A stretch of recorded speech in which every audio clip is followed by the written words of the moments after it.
ప్రతి విశ్వాసి ఎదుర్కొనేది ఏదో ఒక రకమైన పర్వతం. ఈరోజు కొంతమంది జీవితంలో ఆలస్యము అన్న పర్వతము, అప్పు అన్న పర్వతము, అనారోగ్యము అన్న పర్వతము, నిరుత్సాహము, కృంగుదల అన్న పర్వతము, కుటుంబ సమస్యలు, కలవరాలు అన్న పర్వతములు. అదే సమయంలో ఎంతోమంది మరలా ఓటములు బ్రతుకుతూ ఓటము అనే పర్వతంలో ముందుకు సాగలేకుండా ఆగిపోయిన వారు ఉంటారు. ఈరోజు మిమ్మల్ని అడుగుతున్నాను, మీ జీవితంలో ముందుకు సాగగలుగుతున్నారా? మీ జీవితంలో మీరు ముందుకు వెళ్ళగలుగుతున్నారా?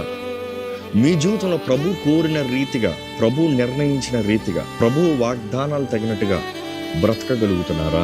I'm challenging you. నీ ముందు ఎంత పెద్ద పర్వతమో కాదు, యేసు ప్రభు చెప్పిన మాట జ్ఞాపకం చేసుకో. ఆవగింజంత విశ్వాసం ఉంటే చాలంట. పర్వతంని పోయి సముద్రంలో పడమంటే పడతలేదు. పర్వతం ఉందని జీవితంలో ఆగిపోతాం కాదు, కానీ దేవుని మాట ప్రకారము నీవు విశ్వాసముతో బ్రతుకుతే చాలు.